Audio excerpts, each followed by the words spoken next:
김혜경 집사님이 특성을 하신다 그래서 기타를 치시면서 하실 줄 알았어요. 근데 김혜경 집사님 기타를 치십니다. 여러분들이 모르셨죠? 네, 칠 줄 아십니다. 네, 그래서 오늘 기대했는데 어쨌든 우리 권사님에게는 굉장한 시기 되었을 것 같아요. 아주 감사를 드립니다.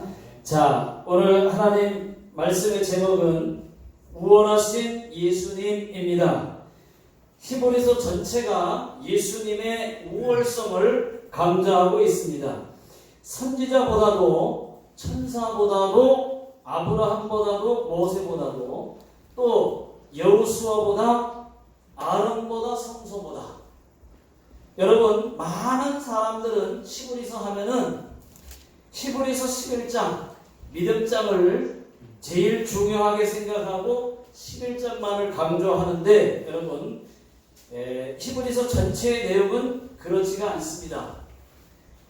바울은 예수 믿고 다시 유대교로 돌아가는 그런 유대인들을 향해서 매우 안타까워하면서 그 안타까운 마음으로 히브리서를 썼습니다. 물론 히브리서가 바울과 누가의 합작품이라고 보고 있습니다. 그래서 공동서신이라고도 부릅니다. 어쨌든 이 히브리서를 쓰게 된 배경은 히브리서 3장 12절입니다. 여러분 다 같이 한번 3장 12절 읽어보겠습니다. 시작. 형제들아 너희는 삼가 혹 너희 중에 누가 믿지 아니하는 악한 마음을 품고 살아계신 하나님에게서 떨어질까 조심할 것이요. 자, 이 말씀을 쓰신 이유는 하나님에게서 떨어진 자들이 많이 있었다는 얘기입니다. 그래서 떨어질까 조심하라. 자, 강조한 것입니다. 이 떨어짐의 의미는요, 배교를 뜻하는 것입니다. 배교한 사람들은 그리스도에 대한 신앙을 고백한 사람들입니다. 하나님의 말씀과 하나님의 능력을 경험한 사람들이에요.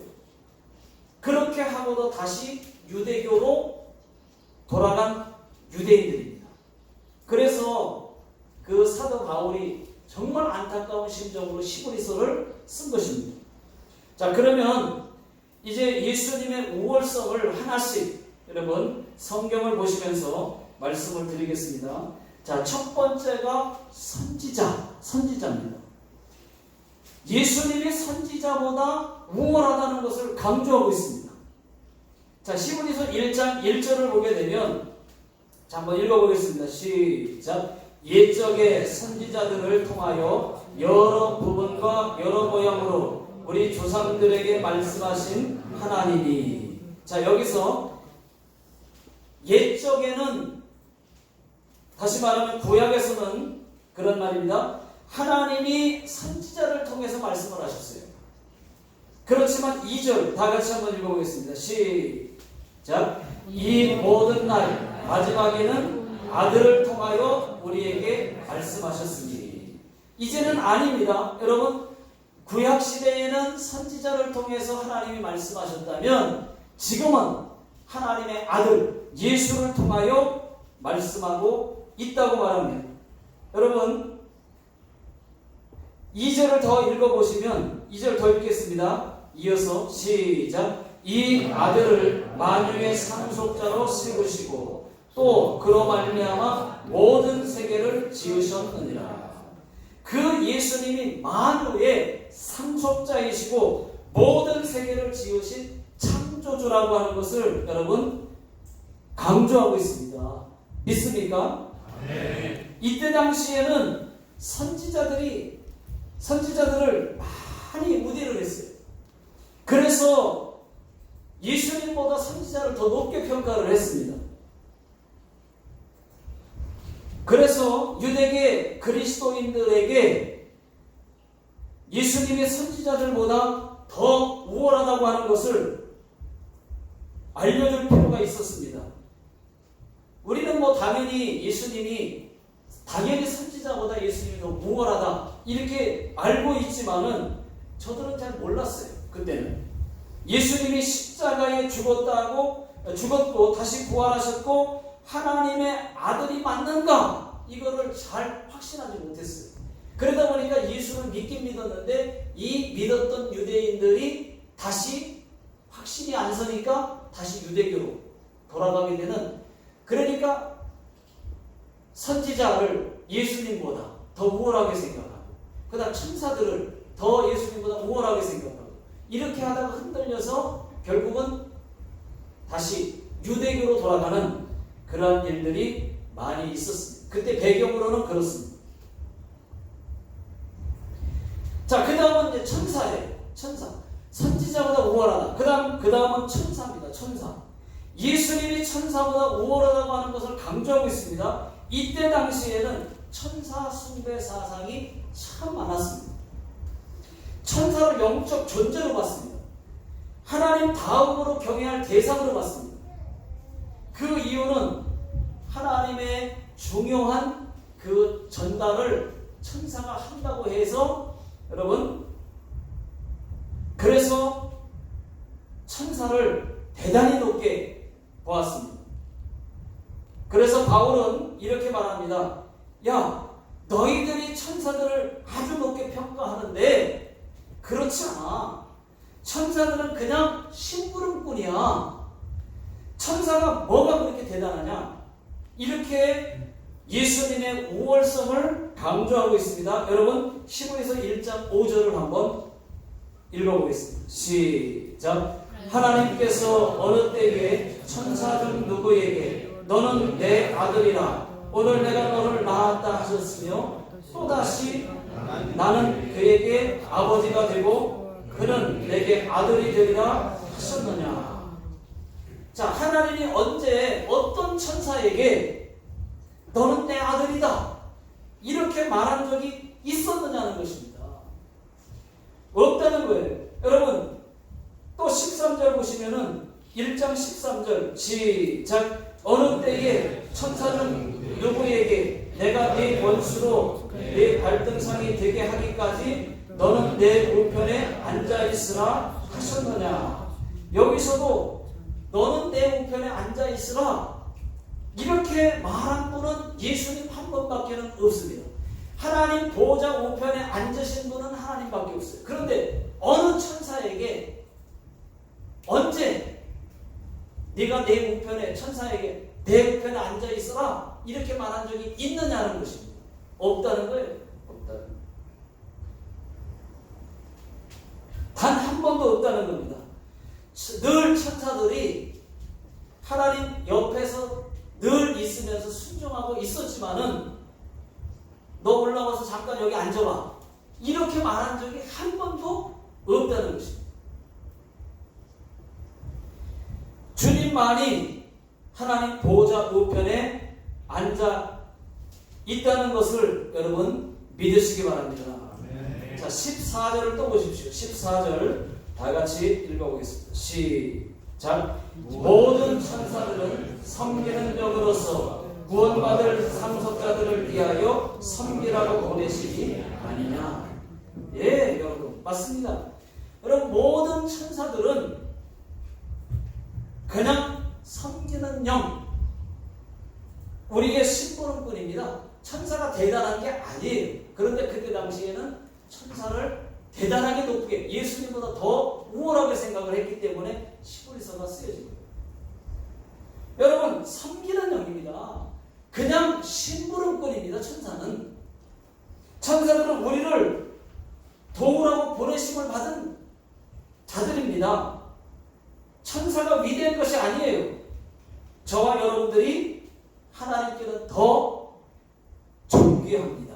믿습니까? 네. 천사 숭배가 얼마나 많았으면 1장과 2장 전체까지 천사에 관한 이야기로 가득 차 있어요. 여러분, 베드로를 보십시오. 베드로가 감옥에 갇혀서 누워 자고 있는데 천사가 와가지고요, 베드로의 옆구리를 툭 쳤어요. 일어나. 그때 쇠사슬이 벗어지고 감옥문이 열리고 천사가 그때 또 뭐라고 말했습니까? 신발 벗고 옷 입고 따라오라 했어요. 그날 밤 천사가 베드로를 탈출시켰지 않습니까? 이렇게 천사는 하나님께서 우리를 돕는 영입니다. 심부름꾼입니다. 여러분 잊지 마시기를 주 이름으로 축원합니다. 우리가 하나님께 기도하면 기적이 일어납니다. 하나님께서 천군 천사를 우리에게 보내실 거예요. 우리를 도우라고 천군 천사를 기도하면 보내주십니다. 자, 그 다음 모세가 나와요. 여러분 히브리서 전체를 예수 그리스도가 예수님의 우월성을 말하고 있는데 그것을 생각하면서 히브리서를 읽게 되면은 여러분 히브리서가 읽혀질 것입니다. 전체가 다 그런 식으로 쓰여져 있어요. 자, 그 다음은 모세보다 예수님이 우월하다고 성경은 가르치고 있습니다. 자, 유대인들은 또 모세를 좋아했어요. 존경했습니다. 그런데 모세와 예수님을 비교하기를 너희들 말이지 모세를 아주 높게 평가하는데 그리고 존경하는데 모세는 하나님의 집의 종이야. 종. 그런데 예수님은 하나님의 집의 아들이야. 아들. 그러니까 모세는 하나님의 종이라고 말을 하고 하나님 집의 종일 뿐이고 예수님은 비교하기를 하나님의 집의 아들이다 라고 말을 하고 있는 더 예수님이 더 모세보다 우월하다 이렇게 말하고 있습니다. 여러분 어떻게 아들하고 종하고 비교가 되겠습니까? 성경을 한번 읽어보겠습니다. 히브리서 3장 5절 다 같이 읽어보겠습니다. 시작. 또한 모세는 장래에 말할 것을 증언하기 위하여 하나님의 온 집에서 종으로서 신실하였고, 모세는 하나님의 온 집에서 종으로서 신실하였고. 6절 시작. 그리스도는 하나님의 집을 맡은 아들로서. 여기까지만 읽겠습니다. 하나님의 집에 예수 그리스도는 하나님의 집에 맡은 아들로서. 그러니까 종과 아들의 차이는 엄청난 거죠. 모세는 종일 뿐이에요. 하나님 집의 종. 그런데 예수님은 하나님의 아들로서 그 집의 아들로 이렇게 말씀합니다. 그러니까 아들과 종은 비교가 되지 않습니다. 그 다음은 또 여호수아. 여러분 여호수아를 얘기하고 있는데 히브리서 4장을 보시게 되면은 또 유대인들은 여호수아를 위대하다고 생각을 했습니다. 왜냐하면 여호수아가 자기들을 가나안 땅으로 인도했고 안식을 주었다고 생각했기 때문입니다. 그때 바울은 이렇게 말합니다. 너희들이 여호수아를 위대하다고 말을 하는데 여호수아가 가나안 땅에 들어가게 한 것이 너희에게 진정한 안식을 준 것이 아니야. 만약에 여호수아가 너희에게 안식을 준 것이라면 왜 또 새로운 구원이 필요하냐? 왜 새로운 구원이 또 필요해? 그렇게 말을 합니다. 한번 성경을 읽어보겠습니다. 히브리서 4장 8절 다 같이 시작. 만일 여호수아가 그들에게 안식을 주었더라면 그 후에 다른 날을 말씀하지 아니하였습니다. 여기서 다른 날이라고 하는 말은 또 다른 안식을 얘기하는 거예요. 그러니까 여호수아가 준 안식은 진정한 안식이 아니라는 거예요. 또 다른 안식이 필요하다는 것입니다. 자, 더 쉽게 말씀드리면 미래에 들어가야 할 천국이 남아 있다는 얘기입니다. 하나님의 안식이 남아 있다는 것입니다. 자, 9절 다 같이 한번 읽어보겠습니다. 시작. 그런즉 안식할 때가 하나님의 백성에게 남아 있도다. 여러분 영원한 안식이 우리에게 남아 있다는 것입니다. 여러분 왜 우리에게 지금 영원한 안식, 천국이 왜 필요합니까? 우리에게 천국 가야 할 일이 남아 있어요. 지금 천국 간 게 아닙니다. 그러나 천국이 예수 믿는 우리에게는 예비되어 있다고 하는 것을 믿으시기 바랍니다. 지금 여호수아가 가나안 땅에 백성들을 인도한 것은 잠시 안식을 준 것이지 영원한 안식은 아니라는 것입니다. 지금 우리에게 남아있는 것은 또 다른 안식, 영원한 안식이 남아있는데 그게 바로 천국이라는 것이죠. 우리가 천국 가야 할 일이 지금 남아있다는, 거기서 끝이 아니에요.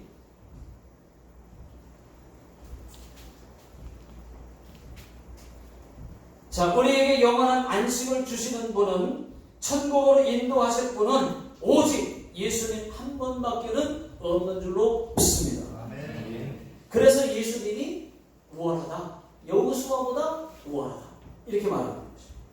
자, 그 다음은 대제사장 아론을 이야기하고 있어요. 아론. 히브리서 5장을 보시게 되면은 대제사장 아론이 또 나옵니다.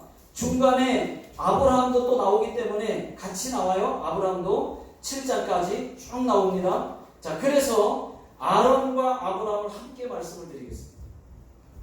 자, 아론은 대제사장이지만 한계가 있습니다. 한계가. 인간입니다. 인간. 아론이 백성들을 위해서 속죄제를 드려주지만 자기도 죄인이에요. 자기도 죄를 지으면 자기를 위해서도 속죄제를 드려야 되는 그러한 그런 인간, 그런 죄인이라는 얘기입니다. 완전하지가 않아요. 대제사장으로서 완전하지가 않습니다. 자, 히브리서 5장 3절을 보게 되면은, 자, 다 같이 읽어보겠습니다. 시작. 그러므로 백성을 위하여 속죄제를 드릴 것 같이 또한 자신을 위하여도 드리는 것이 마땅하니라. 다시 말씀드리지만 아론은 인간입니다. 인간. 죄인입니다. 완벽하지가 않아요. 대단하지 않아요. 그런데 예수님은 우리가 다 아는 것처럼 죄가 없으신 분입니다. 아론은 잠시 살아있는 동안만 대제사장이지만 예수님은 영원한 대제사장이라고 하는 것을 강조하고 있습니다.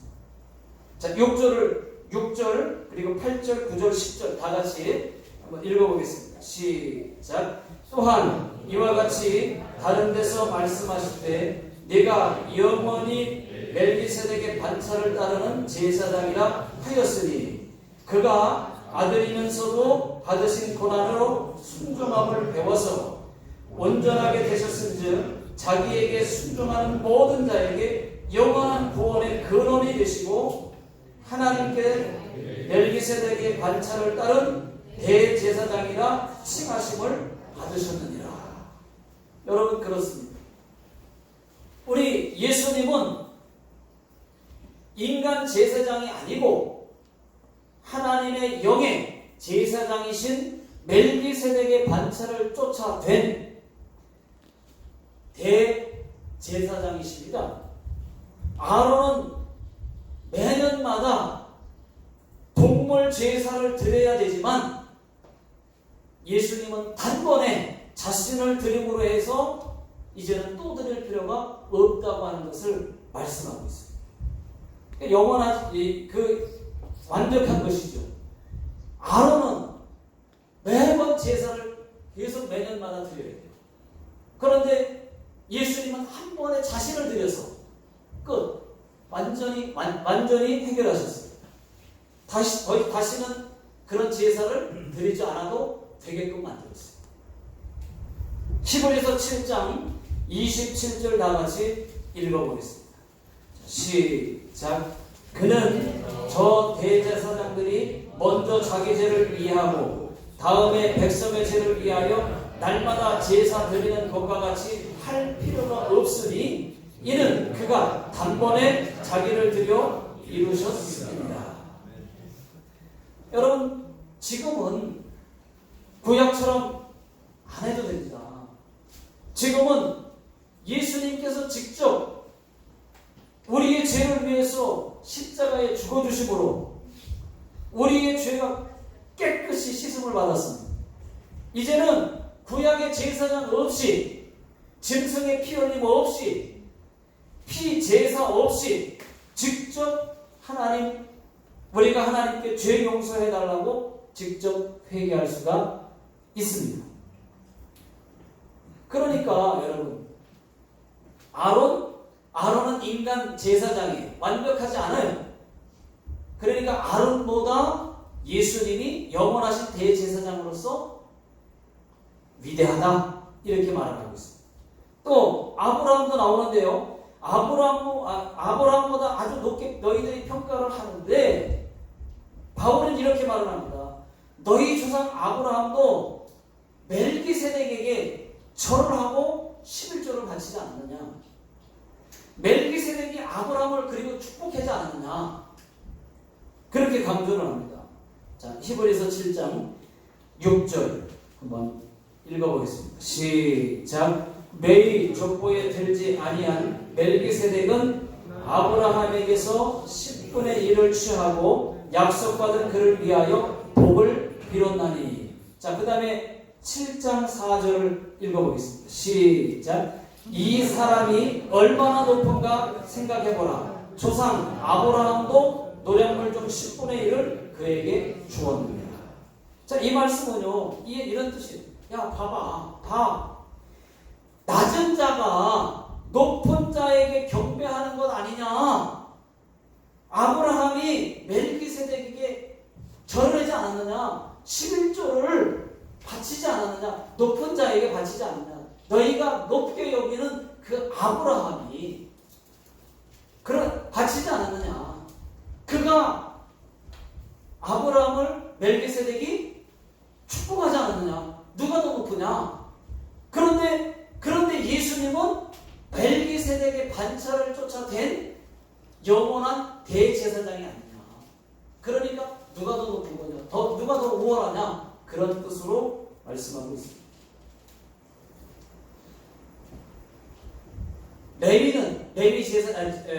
아론은 레위 계통의 제사장으로서 레위 계통의 반차를 타고 그 계통에서 나온 인간 제사장이지만, 자꾸 자기가 죄를 지으면, 자기도 죄가 있으면 자기를 위해서 속죄제를 자기를 위해서도 드려야 돼요. 그게 불안한, 완전한 것이 아니죠. 그런데 예수님이 단번에 자기를 희생 제물로 드려서 영원한 제사장으로서 자기를 자신을 드려서 한 번에 하나님 앞에 직접 우리가 나아가도록 해주셨다는 거죠. 믿습니까? 네.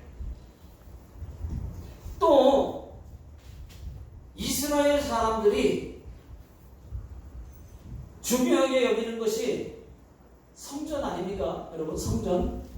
너희들이 또 성전을 말하는데, 너희들이 말하는 성소는 모형이고 그림자이지 온전하지 않다. 영원한 것이 아니야. 이렇게 말하고 있는 거예요. 여러분, 진짜 성전은 누구냐? 예수님이십니다. 히브리서 8장 5절 다 같이 읽어보겠습니다. 시작. 그들이 섬기는 것은 하늘에 있는 것의 모형과 그림자라. 여기까지. 자, 히브리서 9장 23절 시작. 그러므로 하늘에 있는 것들의 모형은 이런 것들로서 정결하게 할 필요가 없으나 하늘에 있는 그것들은 이런 것들보다 더 좋은 제물로 할지니라. 여기서 더 좋은 제물이라고 하는 말은 예수님을 말하는 거예요. 24절 다 같이 시작. 그리스도께서는 참것의 그림자인 손으로 만든 성소에 들어가지 아니하고 바로 그 하늘에 들어가사 이제 우리를 위하여 하나님 앞에 나타나시고. 여러분, 이 땅에서의 모세의 장막, 성막, 다시 말하면 성소, 이 성소는 하늘 성소의 모형이라는 것입니다. 모세가 만든 이런 장막, 이 땅에서의 이 성소는, 성막은 그냥 천국의 성소의 모형의 뿐이라는 거예요. 그냥 모형으로 만들어진 것 뿐이지 영원하지 않다는 것입니다. 그러니까 예수님이 성막, 성소, 즉 다시 말하면 성전보다 우월하다고 하는 것을 지금 강조하고 있는 거예요. 그러니까 히브리서는 여러분 우월하다, 예수님이 이것보다 우월하다, 저것보다 우월하다, 이것을 생각하시면서 읽으면 히브리서가 눈에 보이는 거예요. 그렇지 않고 읽으면 너무 어려워요. 히브리서를 구약의 레위기라고 말하지 않습니까? 그러니까 어렵죠. 그래서 짚어드리는 것이고, 자, 그 다음에 이제 제사법이 잠깐 나오는데, 너희들이 죄를 사하기 위해서 염소나 송아지의 피를 매일 하나님께 드리지 않느냐? 그러나 우리 예수님께서 십자가에서 흘리신 피는 완전하고 영원하신 구속의 피이기 때문에 단 한 번 흘린 것으로 끝난다. 이걸 강조하고 있는 거예요. 자, 히브리서 9장 11절을 읽어보겠습니다. 11절 12절 시작. 그리스도께서는 장래 좋은 일에 대제사장으로 오사 손으로 짓지 아니한 것 곧 이 창조에 속하지 아니한 더 크고 온전한 장막으로 말미암아 염소와 송아지의 피로 하지 아니하고 오직 자기의 피로 영원한 속죄를 이루사 단번에 성소에 들어가셨느니라. 여러분, 성경은 피에 관한 책입니다. 성경은 피에 관한 책이에요. 성경을 짜보잖아요. 성경을 한번 짜보십시오. 예수님이 나와요. 그리고 예수님을 또 한 번 더 짜면 피가 나옵니다.